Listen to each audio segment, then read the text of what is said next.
Cleopatra இன்றைய தேதி வரை உலக வரலாற்றில் மிகவும் புகழ்பெற்ற பெண் என்று பார்த்தால் அது கிளியோபாட்ராவை தவிர வேறு யாரும் இல்லை என்பது மறுக்க முடியாத உண்மை. தனது அழகு மற்றும் புத்திசாலித்தனத்திற்கு அவள் அறியப்பட்டாலும் கிளியோபாட்ரா அவளது அகால மரணம் மற்றும் துயரமான அவளது முடிவில்தான் பெரும்பாலும் நினைவு கொள்ளப்படுகிறாள். உண்மையில் அவள் அந்த அளவுக்கு திறமைசாலிதானா அல்லது பெரும்பாலும் மக்கள் அறியாத ஒரு கருப்பு பக்கம் அவளுக்கு இருக்கிறதா?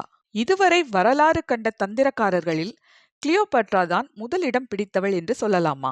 தெரிந்த வரலாற்றின் தெரியாத பக்கங்களுக்கு உங்களை வரவேற்கிறோம். வாருங்கள், கிளியோபாட்ரா செய்த கற்பனைக்கு எட்டாத செயல்கள் என்ன என்று பார்ப்போம். கிளியோபாட்ராவின் அழகு பற்றிய மாயக்கதைகள் அவள் உயிருடன் இருந்தபோது இருந்ததைப் போலவே இப்பொழுதும் உள்ளது. வியக்கத்தக்க அழகும் கவர்ச்சியும் கொண்ட எலிசபெத் டெய்லர் கிளியோபாட்ரா என்று பெயரிடப்பட்ட திரைப்படத்தில் அதே பாத்திரத்தில் நடித்த பிறகு நவீன காலத்தில் கட்டுக்கதை மிகவும் வலுவடைந்தது. வெளிப்படையாக சொல்வதென்றால் அவள் சீசர் மற்றும் மார்க் ஆண்டனி போன்ற வலுவான வீரர்களை தனது கவர்ச்சியால் தனது காலடியில் வீழ்ந்து கிடக்கும்படி மாற்றினாள்.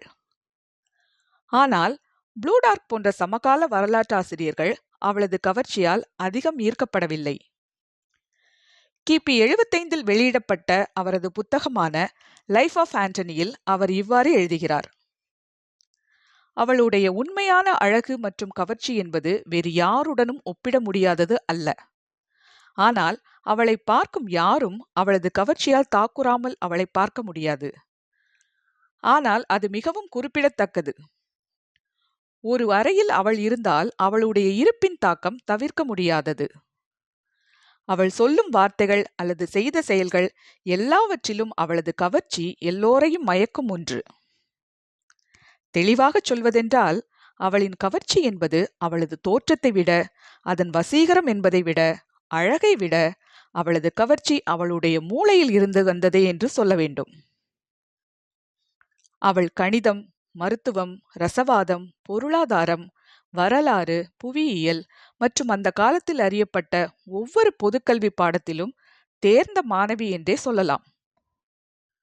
அவள் 9 மொழிகளை பேசக்கூடியவள். உரையாடல்களுக்கிடையே மற்றவரை எப்படி கட்டுப்படுத்துவது என்பது அவளுக்கு தெரியும். அவளுடைய புத்திசாலித்தனமும் வேடிக்கை பேச்சுகளும் அவளது கவர்ச்சிகரமான அம்சங்களுடன் கைகோர்த்து அவளை புறக்கணிக்க தவிர்க்க முடியாத நபராக மாற்றியது. அவளது அதீதமான கவர்ச்சி தோற்றம், அழகிய உருவம் அவளது அரசியல் வாழ்க்கைக்கு ஒரு பெரிய வரமாக இருந்தது. அதன் மூலம் தனது மக்களின் எதிர்பார்ப்புகளுக்கேற்ப வாழ்ந்திருக்கிறாள்.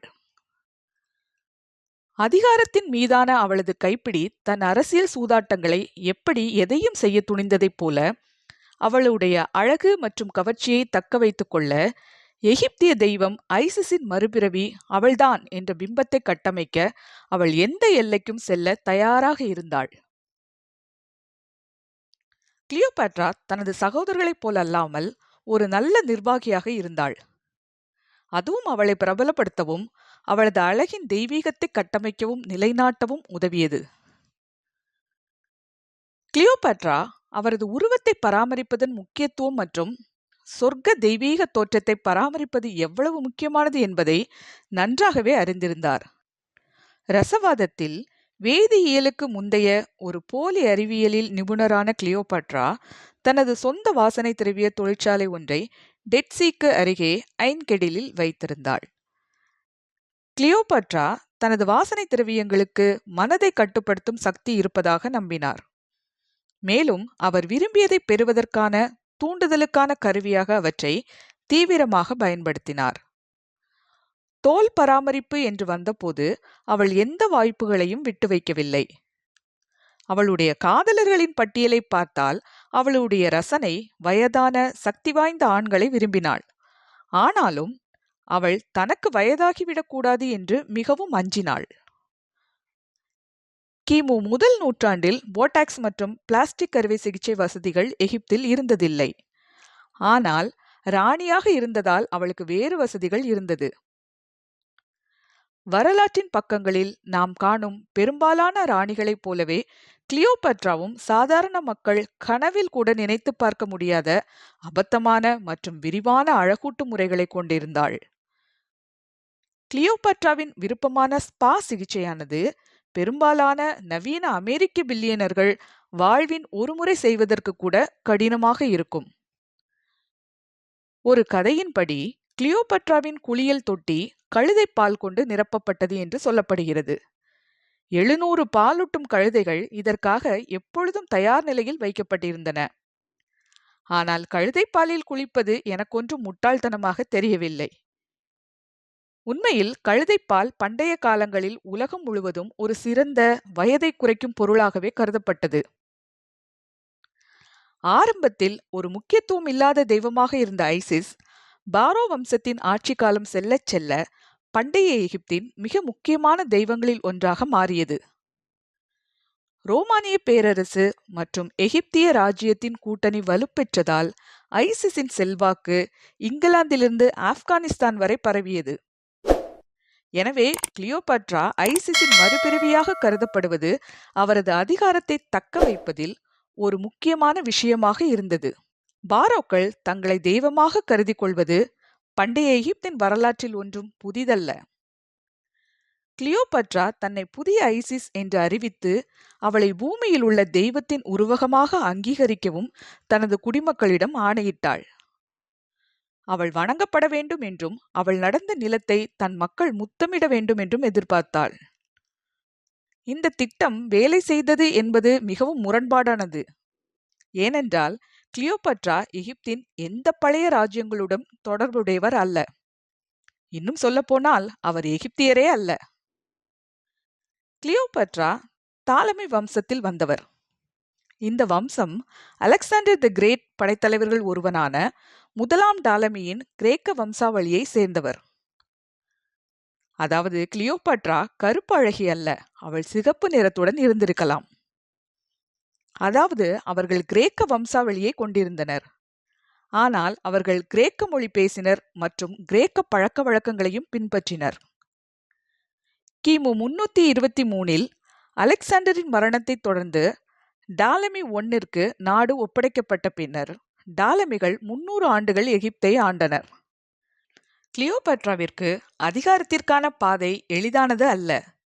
ஏனெனில் அவர் ஒரு பெண் என்பதோடு எகிப்திய மொழியான காப்டிக் மற்றும் பெரும்பாலான அண்டை நாடுகளின் மொழிகளை கற்றுப்பேசும் முதல் டாலமி ஆட்சியாளர் அவர் என்பது குறிப்பிடத்தக்கது.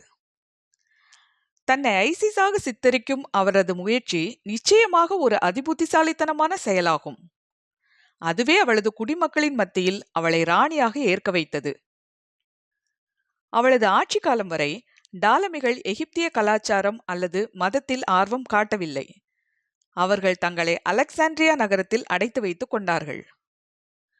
டாலமியின் ஆட்சியின் போது அலெக்சாண்ட்ரியா பண்டைய எகிப்தின் கிரேக்க செல்வாக்கு பெற்ற தனி காலனியாகவே இருந்தது. இப்படி இருப்பினும் கிளியோபாட்ரா போன்ற ஒருவர் தன்னை ஒரு எகிப்திய தெய்வமாக கருதுவது கற்பனை செய்ய முடியாத ஒன்றுதான். எகிப்திய பாரோக்கள் தங்கள் மரபணுக்களை தங்கள் குடும்பத்திற்குள் வைத்திருக்க விரும்பினர் என்பது ரகசியமல்ல. டாலமி வம்சம் உள்ளூர் மதம் மற்றும் பழக்க வழக்கங்களை விரும்பவில்லை என்பதும் ஒரு காரணம். சில காரணங்களால் 16 தாத்தா பாட்டிகளுக்கு பதிலாக 2 தாத்தா பாட்டிகளை வைத்திருப்பது அவர்களுக்கு ஒரு பெரிய சிந்தனையாக இருந்தது.